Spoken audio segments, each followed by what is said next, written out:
So Bournemouth 0, Arsenal 4. Probably our best performance, or well, definitely our best league performance for sure. That's up there with the PSV game. We scored 4 in that. And Bukayo Saka doing charity work today. Looked like he ended up going off injured again. And very disappointed we didn't sub him after we scored the 3rd goal. But let's see how he is. Kai Havertz scored his 1st goal for the club. Again, Saka giving the penalty to him. Saka giving the penalty to Odegaard. Saka, for me, was man of the match. I thought he was superb today. But some great performances all around the park. And we're going to do player ratings shortly with Jez. But, Kenny, we started the game extremely sloppy, extremely open, and allowed them into our penalty area many, many times. And it was only for Gabriel Magalhaes and Saliba and the lack of quality from their strike force that they didn't score. We then score, in my opinion, against the run of play. And then after that, we get the penalty, Eddie winning the penalty, nailed on penalty. And after that, I think we were kind of comfy. What did you make of that, mate? I totally agree with you. I thought very happy with Odegaard's performance as well. And you've got to factor in, like I said, performance of Jesus as well. He's very busy like a bee. And obviously Saka. I've been on many podcasts, yours included. Well, actually, I've been on the only podcast I got on really, you and Jez. So it's not many podcasts. That's an exaggeration because you two are the only people I primarily want to work with. But I have been your podcast, and I just say, look, the team, Saka, game plan, Arteta. You always connect those 3 sort of statements. Saka is our game plan, and that's why he played today. I mean, I was completely surprised by the announcement because, for all intents and purposes, we had 6 players there. Declan Rice couldn't move, Saka couldn't walk, and so to see those players out there in a strong side was a massive, massive statement. You're right. Bournemouth have showed why they haven't won a Premiership game this season, but we were sloppy. But when you think about the ball from Odegaard, for Jesus to header from a difficult hit. Take a header from a difficult angle, hits the bar. Saka scores basically from a yard out of his head. And after that, we're just playing well. We're strong in defence. We're brilliant in midfield. We're robust. You can say it's Bournemouth, but there's no such thing as an easy game in the Premiership. Look what's happened at Molineux today. Crystal Palace just got turned over Man United after getting turned over in the cup. The Premiership is very competitive. Everyone's got money. So, credit's where credit's due, and, Havertz scored, but, we are fond of doing a Havertz watch, still a lot more, sometimes, when you score your first goal, sometimes it could be a deflection that hits about 2 defenders and goes in and you get credit for the goal, or it could be a charity work, as you say, or what it was equivalent of a sympathy, and I won't use that word because children are watching, but you know what I mean. Yep. What I mean. Children are watching, kids are watching, but it was the equivalent of that. But saying that, I just hope the lad gets himself kick-started.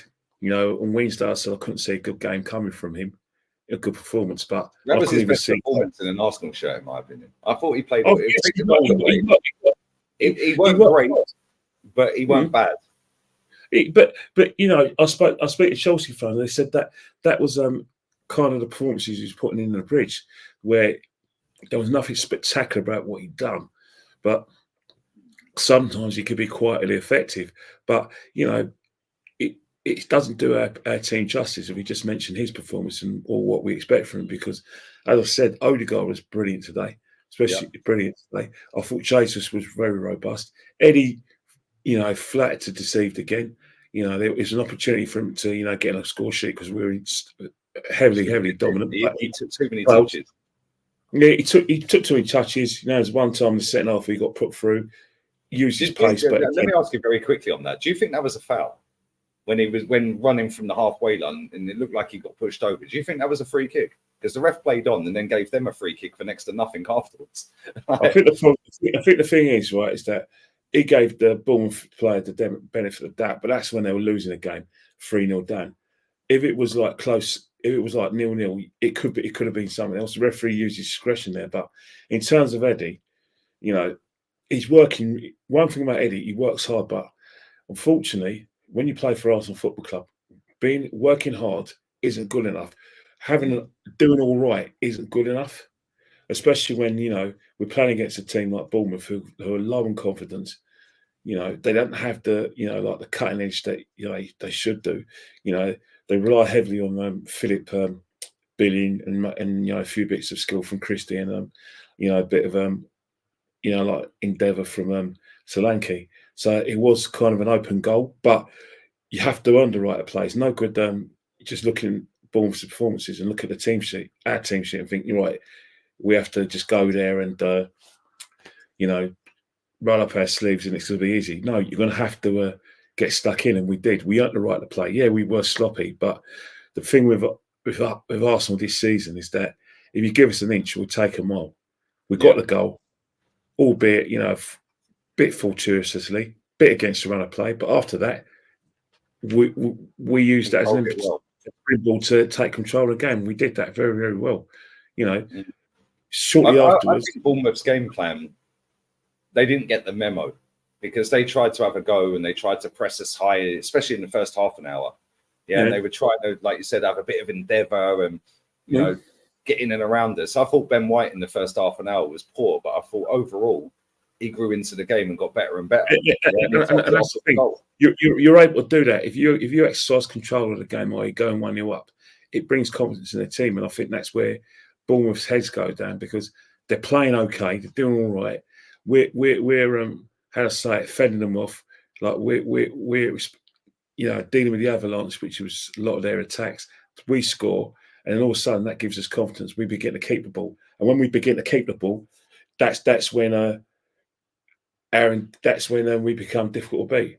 And I think it's a good time for us to win today, because obviously we have been critical of the performances. We all thought they were lopsided, even though we've avoided defeat this season.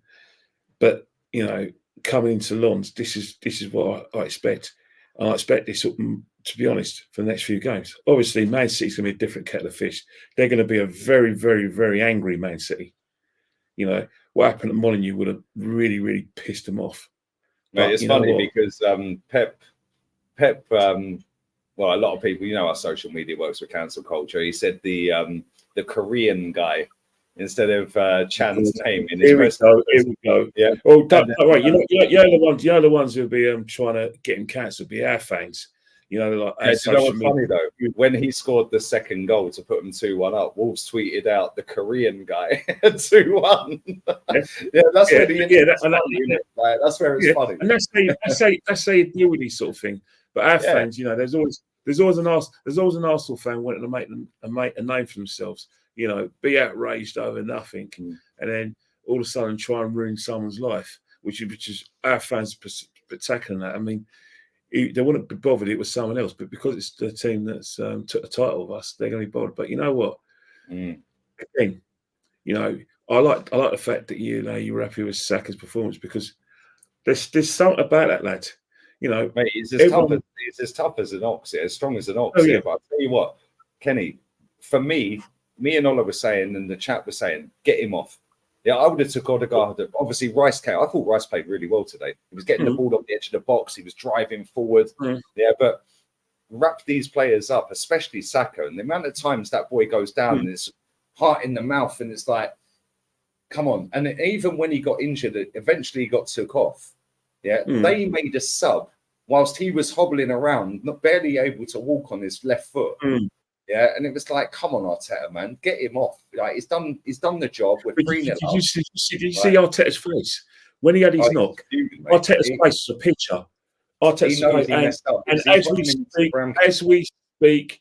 as we speak, you know who has put Spurs 1-0 up. Don't have to name him. You know who.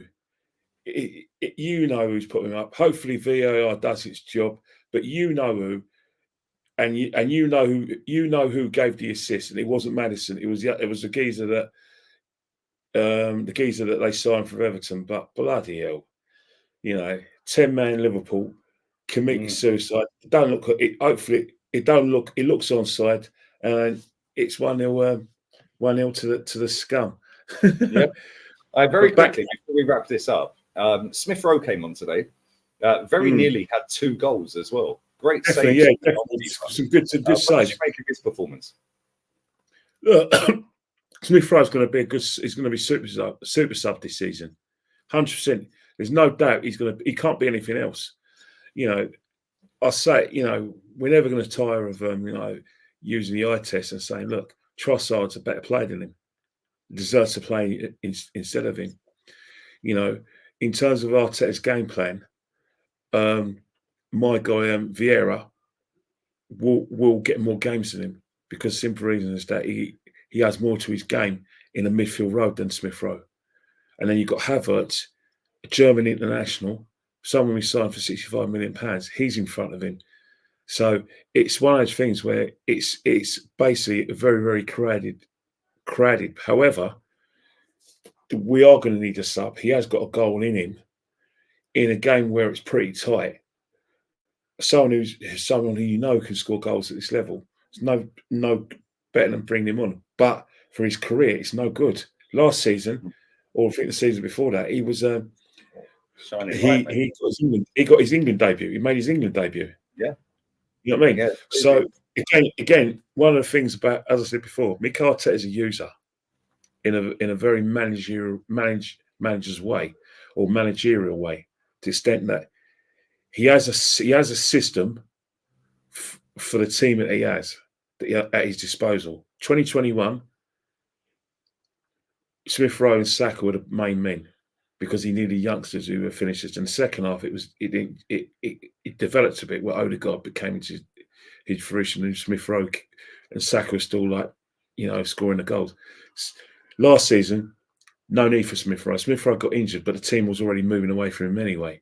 The fact that you buy a different player, and then in January you go and buy players like Trossard, yeah, and Jorginho. Clearly, and then this season the team's completely moved away from him. So Arteta moved.